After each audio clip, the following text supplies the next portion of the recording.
Hello everyone, myself Ms. Deepak Kunalia. Welcome in my channel. Last lecture में मैंने आपको features and rights करवाए थे पार्टनर्स के. नाउ आज मैं स्टार्ट करूंगी आपके distinction between an ordinary partnership firm and an LLP limited liability partnership. But topic start करने से पहले मेरे चैनल को शेयर, सब्सक्राइब एंड लाइक जरूर कीजिएगा and don't forget about bell icon. Okay, now start. आपको पहले LLP के difference and partnership and LLP में डिफरेंस बताने से पहले आपको मुझे LLP बताना पड़ेगा कि LLP होती क्या. ठीक है, तो सुनिए. लिमिटेड लायबिलिटी पार्टनरशिप, ये आपका पार्टनरशिप एक्ट आपके पार्टनरशिप को पार्टनरशिप में जो डिसएडवांटेज है उसकी कमी को पूरा दूर करने के लिए, कंपनीज के थोड़े बेनिफिट पाने के लिए एक आपकी पार्टनरशिप बनाई गई है जिसका नाम रखा गया है लिमिटेड लायबिलिटी पार्टनरशिप. मतलब इसमें हम ये कह सकते हैं कि पार्टनरशिप एक्ट में एक डिसएडवांटेज क्या होता है अनलिमिटेड लायबिलिटी का, कि आपकी बहुत सारा पैसा, अगर अनलिमिटेड लायबिलिटीज होती क्या है कि आपका अगर नुकसान, फर्म की नुकसान हो गया तो आपकी पर्सनल प्रॉपर्टी पे भी वो अधिकार जमा सकते हैं. तो उस कुछ डिसएडवांटेज को कम करने के लिए और कंपनीज के कुछ एडवांटेज लेने के लिए एक पार्टनरशिप एक्ट 2008 बनाया गया आपका, जिसे हम कहेंगे LLP लिमिटेड लायबिलिटी पार्टनरशिप. ठीक है, अब देखिए इसमें कंपनीज के, क्योंकि मैंने आपको स्टार्टिंग में बोला था कि आपकी फर्म अलग होती है, कंपनी अलग होती है. फर्म की अलग रूल्स एंड रेगुलेशन है और आपके कंपनी के अलग रूल्स एंड रेगुलेशन है. तो अगर कोई पर्सन आपके पार्टनरशिप एक्ट 1932 का पार्ट नहीं बनना चाहता है तो वो आपकी कंपनी के बेनिफिट, वो ना ही कंपनी में जाना चाहता है ना ही आपके पार्टनरशिप एक्ट में जाना चाहता है, तो वो आपके लिमिटेड लायबिलिटी पार्टनरशिप का भी हिस्सा बन सकता है, क्योंकि इसमें आपके कंपनीज के ही थोड़े बहुत बेनिफिट प्रोवाइड करवाए गए हैं ताकि हर पार्टनर को, जो इसमें पार्टनर्स होंगे, उसको वो बेनिफिट मिल सके. और इसके जो डिसएडवांटेज है, इसमें वो डिसएडवांटेज आपके कम किए गए हैं ताकि उसको फायदा हो. ठीक है, अब देखिए सबसे पहले हम बेसिक डिस्टेंस देखते हैं. एप्लीकेबल लॉ, अगर हम कानून के हिसाब से बात करें, मैंने आपको क्या बोला था कि अकाउंटिंग के बेस से, तो अगर पार्टनरशिप की बात करें तो पार्टनरशिप फर्म ये कहती है कि आपकी पार्टनरशिप फर्म आपकी अलग है, ठीक है, और उसमें रहने वाले पार्टनर्स अलग है. और अगर हम लॉ के अकॉर्डिंग बात करें, लॉ के अकॉर्डिंग बात करें तो आपके पार्टनरशिप भी एक है और उसमें रहने वाले फर्म भी एक है और उसमें रहने वाले पार्टनर्स है वो भी आपके इक्वल है, मतलब एक है. इट मीन्स फर्म को अगर नुकसान होगा तो पार्टनर्स को भी नुकसान होगा, और अगर फर्म को फायदा होगा तो पार्टनर्स को भी फायदा होगा. फर्म पे अगर कोई लॉसेस होते हैं तो वो लॉसेस आपके रहने वाले जो फर्म के अंदर पार्टनर्स है उसको बेयर करने पड़ेंगे. ठीक है, तो ये जो लॉ आपका बनाया गया है, आपका बनाया है इंडियन पार्टनरशिप एक्ट 1932 के अंदर आपका ये लॉ एप्लीकेबल किया गया है पार्टनरशिप. इस पार्टनरशिप को हम ऑर्डिनरी पार्टनरशिप के नाम से भी जानते हैं. ठीक है, और जो LLP है, जो आपकी कंपनी के बेनिफिट्स लेने के लिए और पार्टनरशिप के डिसएडवांटेज कम करने के लिए बनाई गई है, वो एक्ट आपका कब पास किया गया 2008 में, लिमिटेड लायबिलिटी पार्टनरशिप एक्ट 2008. अब देखिए रजिस्ट्रेशन की अगर हम बात करें तो ये ऑप्शनल होता है. ऑप्शनल क्यों? ये ओरल भी हो सकता है, ये रिटर्न भी हो सकता है, मतलब आपकी मर्जी है. पार्टनरशिप, अगर ऑर्डिनरी पार्टनरशिप की बात करें तो आपकी मर्जी है, चाहे आप ओरल करो चाहे आप रिटर्न करो.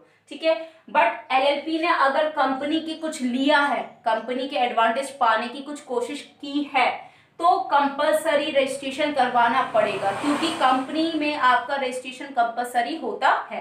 ठीक है, तो यहाँ इसलिए बोला गया है compulsory with registrar of companies. जो कंपनीज की रजिस्ट्रार ऑफिस होगा वहां आपको ये LLP का रजिस्ट्रेशन करवाना पड़ेगा. बट इसमें आपको जरूरत नहीं पड़ेगी, क्योंकि ये ओरल भी हो सकती है, रिटर्न भी हो सकती है. वो आपके ऊपर डिपेंड करता है कि वो आप किस तरीके से पार्टनरशिप लेना चाह रहे हो, अगर पार्टनरशिप एक्ट 1932 की बात करें. ठीक है, उसके बाद क्रिएशन. ये क्रिएट होता है आपके एग्रीमेंट, बोला था मैंने ऑपरेशन बाय लॉ के थ्रू तो नहीं होता। ऑपरेशन बाय लॉ मतलब आपको एक हिंदू अनडिविडेड फैमिली का आपको एक एग्जांपल दिया था कि एक एंसेस्टर प्रॉपर्टी जो पूर्वजों से चलती आई है, तो वो एंसेस्टर प्रॉपर्टी लॉ के अकॉर्डिंग नहीं चलता कि कानून ने बोल दिया कि इसके बाद तुम्हारा हिस्सा होगा फिर उसके बाद तुम्हारा हिस्सा होगा, नहीं वो नहीं।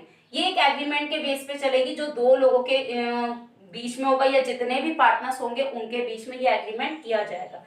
ये आपका क्रिएटेड बाय लॉ, कानून के अकॉर्डिंग ये आपका एलएलपी आपकी क्रिएट की जाएगी, ठीक है।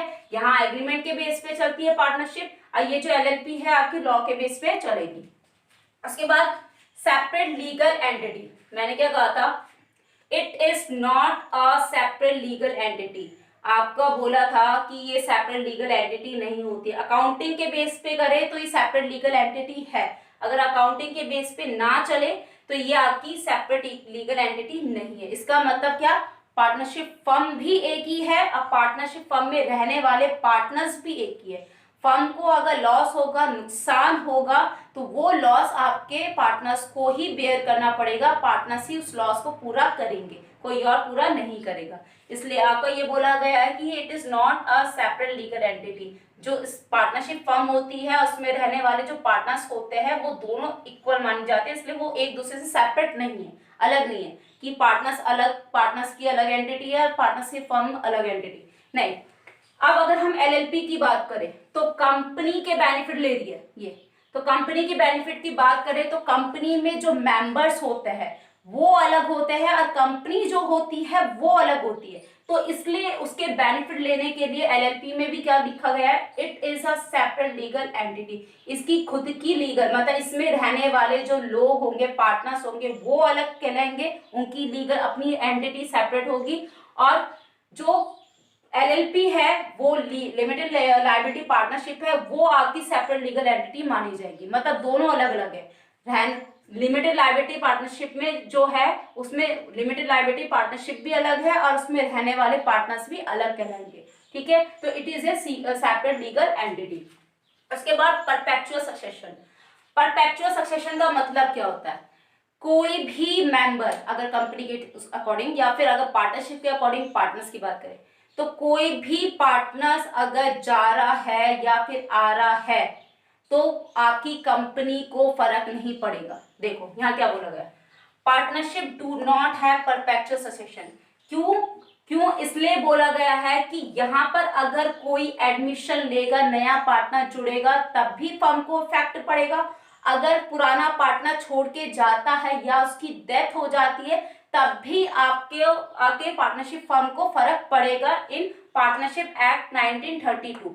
क्यों इसलिए यहाँ बोला गया है कि partnership do not have perpetual succession, क्योंकि यहाँ टोटली मेंबर्स के पार्टनर्स के जाने से आने से पूरा फर्म को फर्क पड़ेगा, चेंजेस उसमें आएंगे।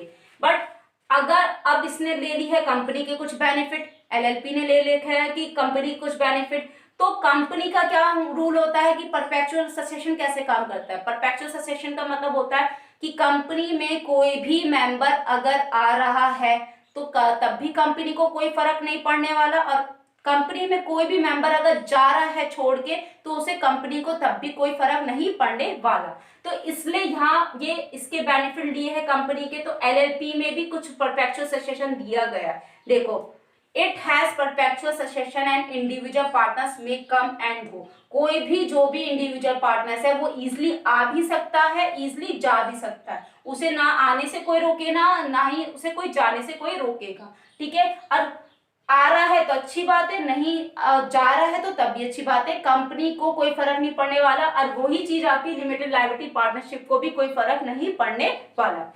नेक्स्ट पॉइंट में जाएंगे अब देखिए 6 पॉइंट है आपका नंबर ऑफ पार्टनर्स। अगर हम नंबर ऑफ पार्टनर्स की बात करें, मैंने आपको बोला था कि अगर कोई एक्ट फॉलो किया जा रहा है तो आपके मिनिमम 2 पार्टनर्स की जरूरत पड़ेगी। मतलब पार्टनरशिप को ऑन करने के ओपन करने के लिए आपके मिनिमम 2 पार्टनर्स तो होने चाहिए, 2 लोग तो होने चाहिए, तभी आपकी पार्टनरशिप एक्ट 1932 में आप उसको रजिस्टर करवा सकोगे। और अगर आपको लिमिट है तो मैक्सिमम आपके 50 पार्टनर्स ही होने चाहिए। अगर 50 पार्टनर से ज्यादा होंगे तो आपको वो एक्सेप्टेबल नहीं होगा। और अगर एक मैंने आपकी नॉर्मल पार्टनरशिप बोला था कि वो उसके लिए मैक्सिमम लिमिट कोई तय नहीं की गई है, तो वो पार्टनरशिप आपकी कहलाती है LLP, लिमिटेड लायबिलिटी पार्टनरशिप। ठीक है, तो इसमें भी मिनिमम 2 पार्टनर की जरूरत पड़ेगी इसको ओपन करने के लिए, and but no maximum limit, कितने भी पार्टनर्स होंगे वो आ सकते हैं, आपकी पार्टनरशिप को ज्वाइन कर सकते हैं। ठीक है, अब बताता देखो लायबिलिटी, वो ये आ गया आपका, इसमें अनलिमिटेड रहती है, बहुत सारा, मतलब जिसमें आपको नुकसान, ये आपका एक डिसएडवांटेज क्रिएट करता है आपकी पार्टनरशिप एक्ट 1932 में। तो बट कंपनी में क्या होता है, वो लिमिटेड रहती है, इसलिए उसके बेनिफिट पाने के लिए आपको क्या, LLP में भी इसकी लायबिलिटीज क्या होगी, लिमिटेड। तो limited to the extent of their contribution towards LLP, तो लिमिटेड इसकी भी लायबिलिटी कहलाएगी। मतलब ये जितना अगर पैसा लाया है, 50,000 रुपए इसने अगर लगाए हैं, तो वो अपना नुकसान अलग देखेगा। फर्म को अगर कोई नुकसान हो रहा है तो उसको कोई मतलब नहीं रहेगा। ठीक है, तो उसको उसने जितना पैसा लगाया उसमें नुकसान होगा तो उसकी अलग जिम्मेदारी होगी। तो इसके लिए आपको ये बोला गया 7 पॉइंट्स, आपके कुछ की पॉइंट्स मैंने आपको बताए ताकि आपको समझ में आए। ठीक है, इसलिए आपका LLP क्या होती है, LLP आपकी बनाई गई एक बीच में रास्ता तय किया गया है, ताकि कोई अगर पार्टनरशिप ज्वाइन नहीं करना चाह रहा और कंपनी में भी नहीं जाना चाह रहा है तो वो एक LLP को अपना सकता है, लिमिटेड लायबिलिटी पार्टनरशिप में जा सकता है। Thank you so much, that's all for today. Stay home, stay safe and stay connected.